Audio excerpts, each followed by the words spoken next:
এই ভিকটিম এবং আসামিরা পূর্ব পরিচিত, এবং বেশ কিছুদিন আগে এই আক্তার যে আসামি আমরা ধরেছি, এই আক্তারের সাথে একটি ঘটনা সংক্রান্ত মারামারি হয়, এবং মারামারিতে ভিকটিম এই মামলার আসামি ছিল। তো সে জামিনে মুক্তি পাওয়ার পরে আক্তারের যে রাগ ছিল তার প্রতি, এই রাগটি তখনও কমে নাই, এবং টাকা পয়সা নিয়েও তাদের মধ্যে একটি বিরোধ ছিল। তো এই ভিকটিমকে তার বন্ধু, এরা সবাই তার পরিচিত, তার বন্ধুর মাধ্যমে এই গভীর রাতে এই জায়গাতে ডেকে আনা হয়। একটি জরুরি সলা পরামর্শ অথবা আলাপ রয়েছে, এরকম একটি তথ্য দিয়ে তাকে নিয়ে আসা হয়। তারপরে অতর্কিত তাকে হামলা করা হয়। আপনারা অনেকেই হয়তো সিসি ক্যামেরা ফুটেজ দেখেছেন যে তাকে তার যে বন্ধুটি ডেকে নিয়ে আসছে, ঘাড়ে হাত দিয়ে কিন্তু তাকে নিয়ে যাচ্ছিল। তারপর নিয়ে যাওয়ার কিছুক্ষণ পরেই কিন্তু আশপাশ থেকে কয়েকজন এসে তাকে অতর্কিত হামলা করে এবং ইট দিয়ে আঘাত করে, ছুরিক আঘাত করে। এই বিষয়গুলো কিন্তু আমরা অনেকেই সোশ্যাল মিডিয়ার মাধ্যমে আমরা দেখেছি।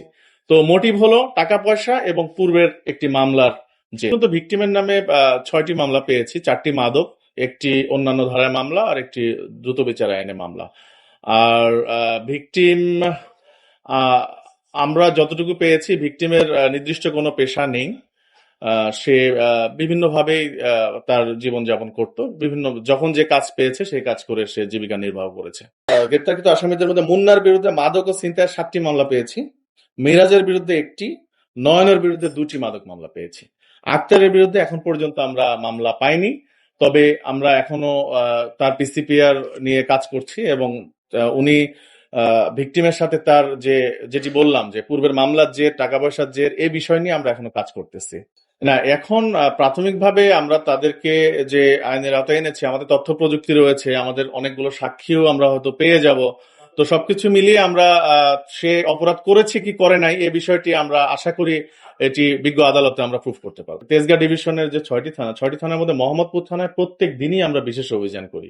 থানাটি বড় হওয়ার কারণে হয়তো একযোগে আমরা সব জায়গায় পারি না, তবে এই রায়ের বাজার কেন্দ্রিক, বসিলা কেন্দ্রিক, ঢাকা উদ্যান, চাঁদ উদ্যান কেন্দ্রিক আমাদের কিন্তু এভারেজে প্রায় দিনই অভিযান হয়, এবং বেশ ভালো সংখ্যক বিভিন্ন লেভেলের ছিনতাইকারী কিংবা তারা বিভিন্ন অপরাধের সাথে, ছোটখাটো অপরাধের সাথে জড়িত এরকম অনেক অপরাধীদের কিন্তু আমরা আইনের আওতায় আনি। তো এই অভিযানটা আমরা অব্যাহত রেখেছি। কিন্তু আপনি জেনে থাকবেন যে ঘটনাগুলোর 2-1টি ঘটেছে, বাহির থেকে এসে কিছু সন্ত্রাসী এসে ঘটনাটি ঘটিয়ে আবার চলে গিয়েছে, এবং তাদের অন্য জায়গায় শেল্টার রয়েছে জন্য আমরা কিন্তু ঢাকার বাহির থেকে তাদেরকে আইনের আওতায় এনেছি। তো আমরা চেষ্টা করে যাচ্ছি যেন বাহির থেকে এসে অপরাধ ঘটাতে না পারে। আমাদের চেকপোস্ট গুলো আমরা আরো জোরদার করব, এবং আমাদের যে চিরুনি অভিযান রয়েছে সেটি আমরা আরো জোরদার করব, এবং মোহাম্মদপুর এলাকায় যেন অপরাধ আরো নিয়ন্ত্রণে আসে সেই বিষয়ে আমরা কাজ করব।